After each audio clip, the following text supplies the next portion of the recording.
C'est vraiment tout le monde. On ne trouve même pas les mots parce que quand on voit cette vague de soutien, ça nous va droit au cœur.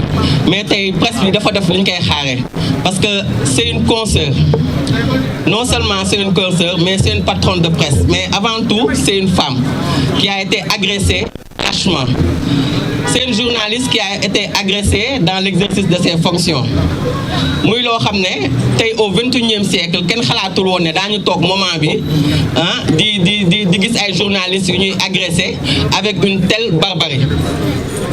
tey jii am na ñoo xam ne bu ñu dugg ci métier bu ñu leen waxoon ne en 2023 dina am ay journalistes yoo xam ne dañ leen di jàmpaaka bëgg leen rey parce que lii doo nekkatul agression mais tentative d'assassinat la dañ ko bëggoon rey mais alhamdulilah yàlla weddi ñun nag vraiment au nom de tous les membres de la rédaction, le rédacteur en chef est là, moi je suis la coordonnatrice de la rédaction, c'est là le directeur de l'information Adja Bité qu'on ne présente plus dañ ma jox cadre rek parce que jigéen laa mais tey jii ku ci nekk mu doon nga wax li nekk sa xol génn ko mu metti la te li ñuy metti tey ñun waa 7TV moo metti toute la corporation vraiment ñun li organiser wuñu ko waa CAP ñoo ko organiser ça montre un peu unité bi nga xamante ne moom moo am ci média yi ça montre un peu aussi le degré d'indignation bi nga xamante ne tey moom la journaliste yëpp di def di remercier ñëpp vraiment parce que mbir mi moom du mbiru 7TV rek mais mbiru ñëpp la tey boo gisee vraiment confrères yi fi nekk journalistes yi cadreurs yi organisation de journalistes yi même les organisations de femmes qui luttent contre les violences faites aux femmes sont là parce que malheureusement il faut le dire li ñuy wax naan tombé waral ay gaaf le premier jour du mois de mars un mois consacré aux droits des femmes un mois boo xam ne dañuy xeex li nga xam ne moo di dignité jigéen ñu agressé ci une femme ay xaaju guddi vraiment je pense que on a atteint vraiment toutes les femmes bon man nag message bi may lancer peut-être c'est aux femmes des médias yàlla def mu nekk au mois de mars vraiment le 8 mars j'aimerais bien que toutes les femmes se mobilisent mu nekk jour boo xam ne ce sera un jour de forte mobilisation des femmes journalistes pour dénoncer les agressions faites aux femmes des médias parce que yàggul dara suñu collègue la woon Absa Anne kat benn caméra woman aussi bu Dakaractu agressé woon nañ ko fi donc on peut dire que les femmes sont l'objet de cible démb may mun a la suba ce sera kii donc je pense que vraiment loolu message bi may lancé bon peut-être ma jox Sékou wala Selaan koo xam ne rek bëgg na ci kàddu Adja parce que nee nañu tey vraiment jigéen ñi am naqar merci beaucoup. merci beaucoup Ndeye Fatou jërëjëf benn kàddu rek lañ am di leen sant di leen gërëm sant corporation bi ñu bokk ndax wéetuñu benn yoon ci li nga xamante ne moom mooy ce combat noble qu'on est en train de mener muy fexe ba défendre li nga xamante ne moom mooy suñu àq ak suñu yelleef def suñu liggéey ci anam yi nga xamante ne moom moo gën a mucc ayib merci encore merci de votre présence merci de ce talent de solidarité de générosité merci beaucoup jërë ngeen jëf donc ñu bàyyi aussi suñu yeneen naataango yi nga xamante ne ak ñi ñu jiitu ci syndicat yi ñu bokk ñoom aussi ñu yëkkati ay kaddu pour dire non jamais ça on espère que cette fois-ci ci may mënoon fay xëy na lay arrêté wu merci beaucoup jërë ngeen jëf.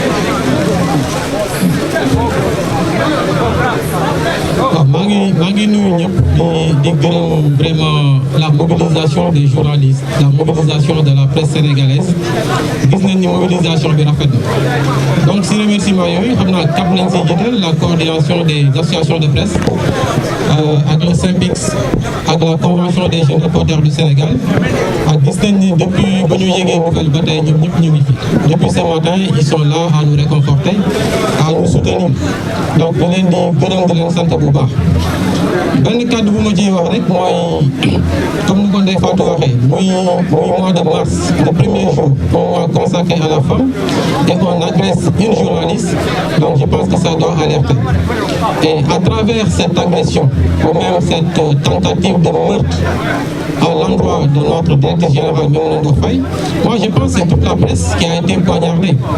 Et donc si la presse reste divisée, il y aura d'autres agressions, il y aura d'autres tentatives de meurtre.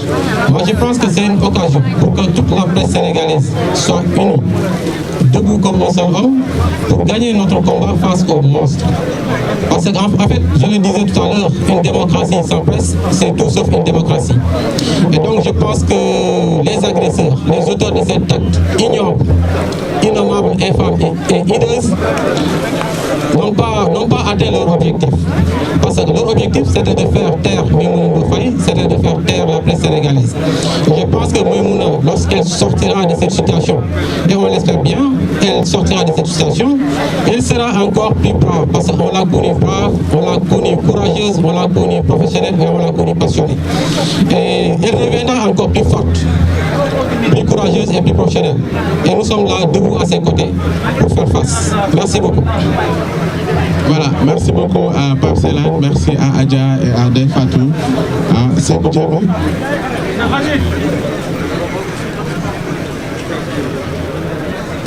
Bon, juste pour wax ni que effectivement li dal Maimouna Ndour Faye mën na dal ñun ñëpp en tant que journaliste, mais au-delà de ñun ñëpp en tant que journaliste mën na dal képp koo xam ne dañ lay invité ci benn organe de presse nga wax li ngay wax nga wax sa point de vue ngay ñibbi parce que neexul kenn ñu song la agressé la rey la parce que tout simplement wax nga loo xam ne neexul kenn. C'est toute la liberté en tant que telle de façon globale moom moo nekk menacée et donc ñun ñëpp la interpellé.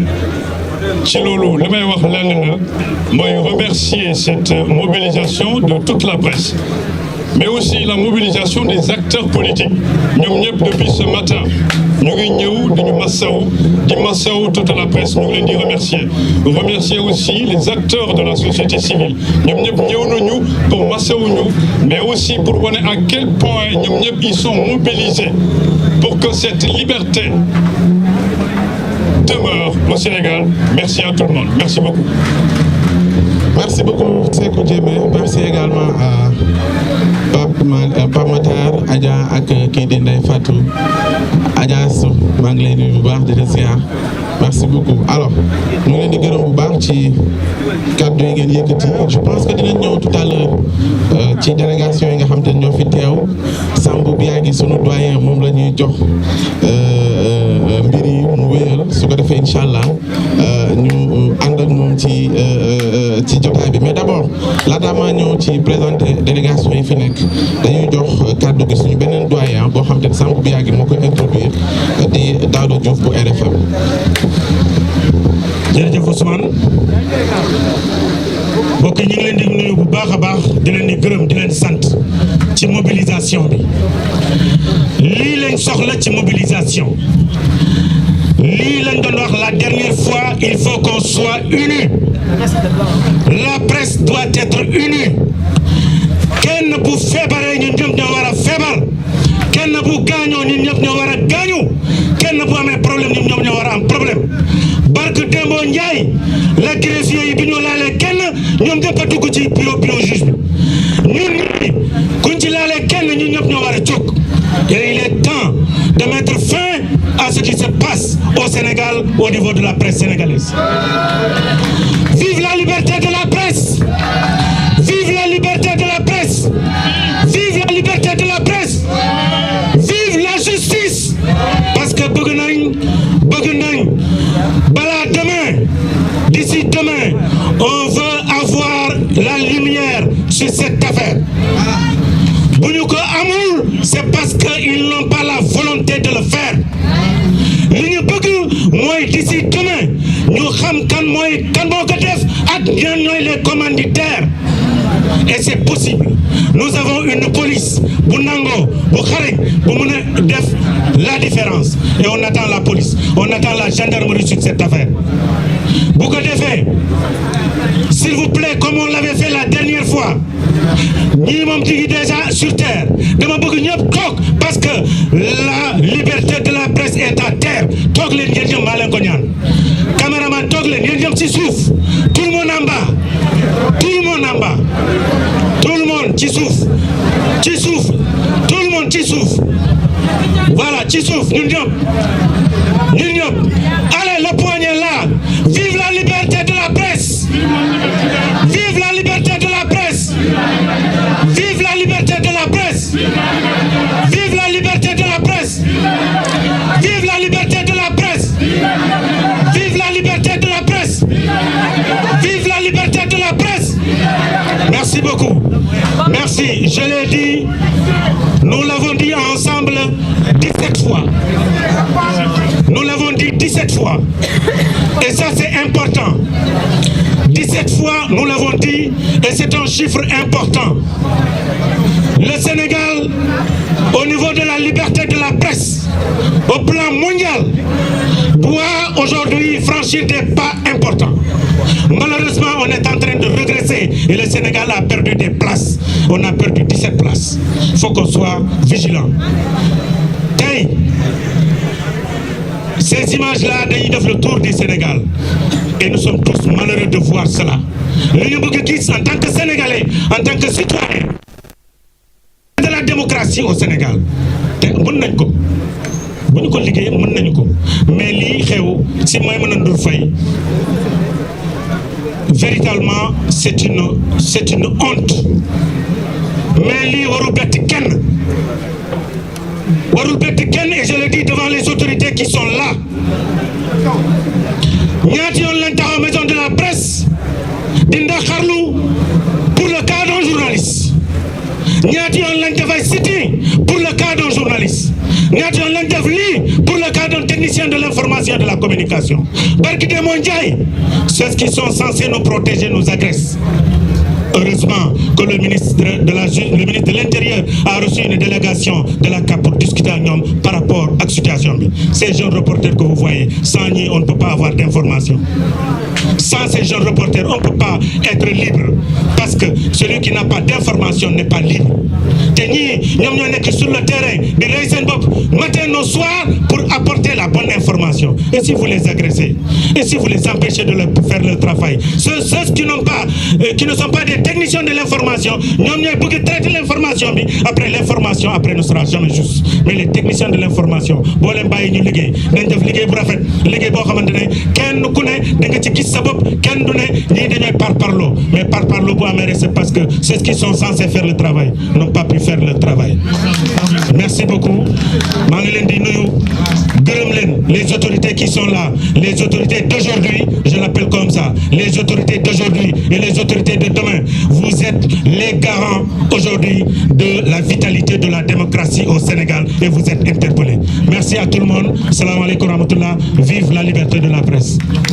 Merci beaucoup Sambou Biagi. Sambou yow man dama bëggoon nga gérer affaire yi mais daanaka seeram dafa tàng alors nañu jox Daouda Diouf suñu doyen bu RFM mu ñëw laata ñuy ñëw ci Ibrahima Diédhiou bu RTS. Daouda bismillah. Oui.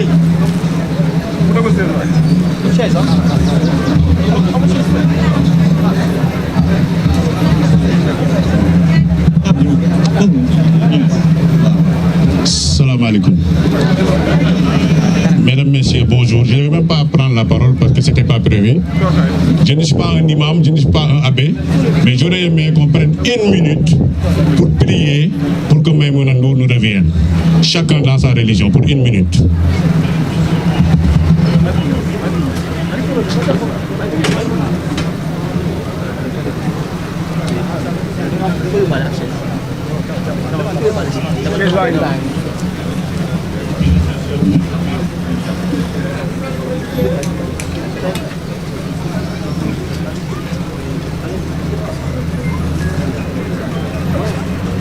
Amin, merci.